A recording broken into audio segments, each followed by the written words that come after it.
Bonjour les mamans, heureuse de vous retrouver pour ce dernier épisode de la première saison de Maman vous dit tout. Et oui, MVDT saison 1. C'était un plaisir de faire cette saison, mais voilà, les proches et je vais entrer dans une toute autre dynamique. Mais ne vous inquiétez pas, je reviens en septembre et je conserverai le même rythme. Par contre, toutes les 2 semaines. Pour l'instant, je pense que c'est correct pour ce podcast.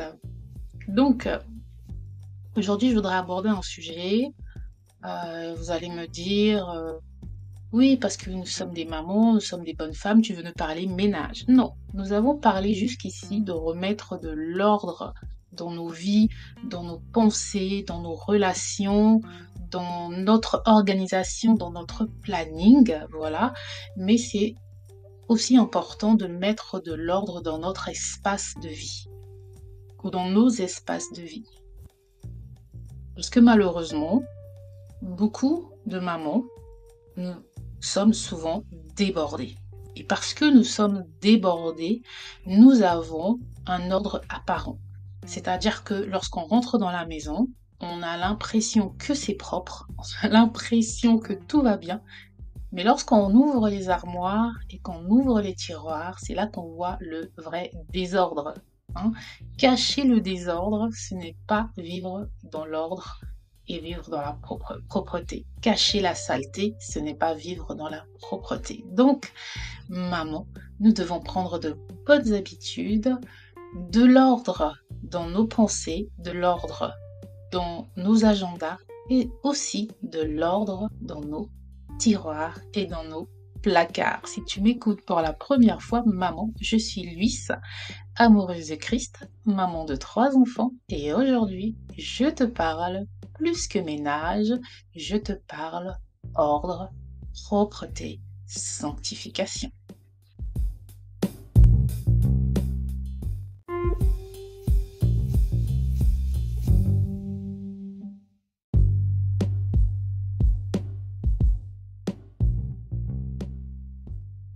Alors j'ai dit un grand mot, sanctification. Et quand je parle sanctification, si tu es chrétienne, maman, je t'invite à ouvrir ta Bible et à faire tes recherches. Je ne vais pas m'étendre sur le sujet aujourd'hui parce que ce n'est pas l'objet de mes propos du jour. Donc, lorsqu'on est chrétienne, maman, on vise à ressembler plus à Jésus. Et donc, on se sanctifie chaque jour. Et dans ce processus, souvent, on parle de la sanctification par rapport à notre corps et par rapport à notre esprit. Mais notre espace de vie doit également être sanctifié, puisque nous voulons aussi accueillir la présence de notre Dieu dans notre espace de vie. Et maman, si tu m'écoutes et que tu n'es pas chrétienne, tu es consciente que être ordonné dans sa tête, forcément, ça va découler dans ton environnement physique, là où tu vis. Mais malheureusement, c'est ce qu'on pense. Ce n'est pas toujours le cas. Et je l'ai expérimenté, ce n'est pas toujours le cas. On peut être organisé, avoir une routine de vie bien claire dans le travail ou avec ses enfants, mais on va être quand même débordé niveau maison, niveau organisation, niveau ménage et faire les choses de manière superficielle parce qu'on veut gagner du temps. Sauf qu'à force de faire les choses de manière superficielle, on accumule les à peu près et les à peu près découlent sur du désordre. Ça découle sur du déchet, entre guillemets. Donc aujourd'hui, il faut que nous comprenions l'importance de l'ordre dans nos espaces de vie. Hein. Déjà, dans la Genèse, lorsque Dieu a créé la terre, il a créé les choses avec ordre et harmonie. Ensuite, il a donné la tâche à Adam et Ève pour qu'ils devaient en fait garder le jardin. D'accord? Donc notre maison, imaginons nos maisons comme des jardins d'Éden que nous devons conserver, que nous devons garder en harmonie, garder des maisons agréables pour accueillir nos familles afin que nous y soyons à l'aise et épanouis, mais aussi pour y accueillir la présence de Dieu. Lorsqu'on reçoit des convives chez nous, on prend la peine de faire de ménage, de mettre de la décoration, de mettre même des senteurs, des fleurs qui sentent bon, des petits parfums. C'est la même chose avec Dieu. On doit également le faire. Et le côté urgence de rendre la maison agréable doit être permanent parce que nous-mêmes qui habitons nos maisons, nous devons également nous sentir à l'aise, n'est-ce pas? On ne met pas sa maison, on ne traite pas sa maison uniquement pour les autres parce qu'on va recevoir d'autres personnes, on le fait aussi pour nous-mêmes. Lorsqu'on se fait belle maman, on le fait aussi pour nous-mêmes. Et nous avons des enfants et on doit aussi leur montrer l'exemple. Lorsque nous avons une maison agréable, eux aussi en grandissant voudront habiter des espaces agréables et lorsqu'ils auront leur propre maison, si Dieu le veut, parce que ce n'est pas toujours le cas, ils auront pris les bonnes habitudes et ils vont eux-mêmes avoir des espaces de vie agréables. Et donc, on comprend l'importance de la propreté, mais je ne vais pas aujourd'hui vous donner des trucs pratiques comme de faire des horaires réguliers de ménage, ne pas procrastiner, ranger ce qui doit être rangé tout de suite, ne pas attendre à le faire maintenant, remettre les choses à leur place dans les bons tiroirs, dans les bons placards plutôt que de les laisser. Ce n'est pas facile, je peux vous l'assurer, mais c'est possible. Et le problème aussi, c'est lorsque les personnes autour de vous n'ont pas cette facilité-là, cette simplicité de penser que lorsque j'ai déplacé un objet, je dois le remettre à sa place. Et c'est vrai que c'est épuisant, maman, lorsque vous devez repasser derrière chaque membre de votre famille pour ranger ce qui doit être rangé.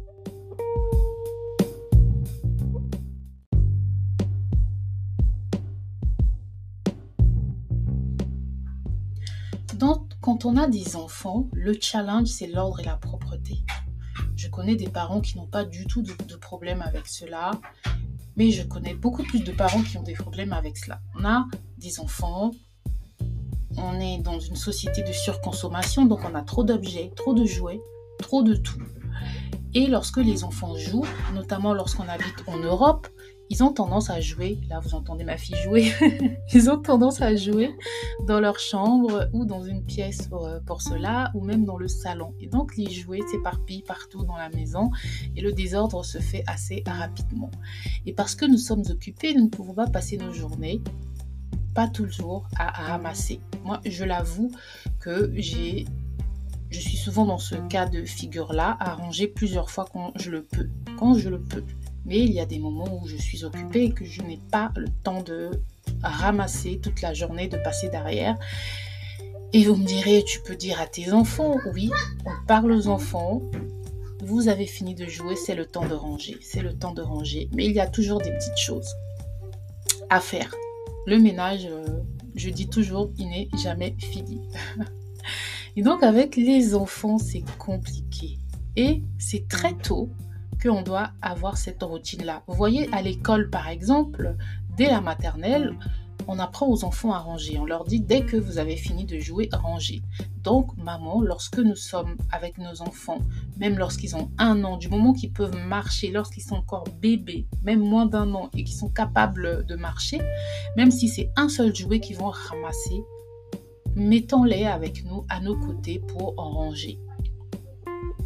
Et moi, j'avoue que je l'ai fait très tôt avec mes enfants, mais j'ai remarqué que plus ils grandissent, plus ils ne veulent pas ranger. Ce qui est fort étrange, parce que lorsqu'on donne une habitude à un enfant, on s'attend à ce que l'enfant garde cette habitude en grandissant. Mais malheureusement, ce n'est pas le cas. Mais malgré tout, il faut continuer à responsabiliser les enfants. Si ta chambre n'est pas rangée, maman ne la rangera pas. Tu vivras dans ta merde et dans ta saleté. Et voilà. Et l'enfant, au bout d'un moment, quand même, se sent obligé de ranger et de mettre les choses en ordre et d'avoir des discussions avec les enfants pour leur dire aussi, est-ce que tu n'es pas content lorsque tu rentres à la maison et que c'est rangé, que c'est propre? Tu es content, n'est-ce pas? Alors pourquoi est-ce que toi-même tu ne veux pas être ordonné et rangé? Les enfants sont intelligents, ils comprennent et souvent c'est juste qu'ils n'ont pas envie de faire l'effort. Et nos enfants aussi aujourd'hui ont plus d'occupations que nous n'avions à leur âge. Et donc, je peux comprendre que certains parents veuillent tout faire pour leurs enfants, pour les décharger. Mais on tombe après dans un piège qui est le fait qu'on a l'impression aussi que nos enfants prennent tout pour acquis, qu'ils attendent trop de nous. Et donc, si on veut se sentir à l'aise et que les membres de notre famille n'attendent pas trop et tout de nous, il va falloir qu'on les fasse participer. Et le problème, ça devient aussi lorsqu'on est maman à la maison, c'est que nos familles se disent, mais maman, elle est à la maison pour faire tout cela. Vous voyez? Mais il faut qu'on arrive à faire comprendre à nos enfants que oui, je suis à la maison pour te décharger de certaines tâches, mais ma tâche, c'est aussi de t'éduquer, de te préparer afin que lorsque toi-même tu auras ton chez toi, que tu puisses vivre dans un espace convenable et donc tu dois connaître des règles basiques d'hygiène et de bienséance et aussi de vie pour pouvoir simplement vivre en harmonie avec toi-même et avec Dieu. Voilà.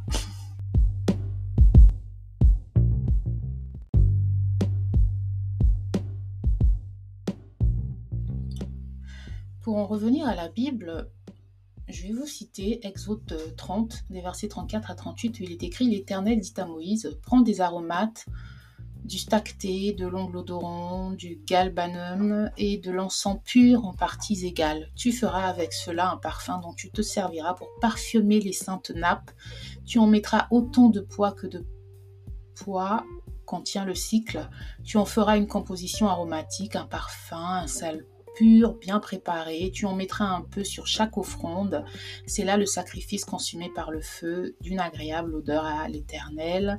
Tu donneras ces choses à Aaron, ton frère, et à ses fils pour qu'ils s'en servent comme huile d'onction. Tu les oindras, tu les consacreras, tu les sanctifieras afin qu'ils soient à mon service dans le sacerdoce, etc., etc.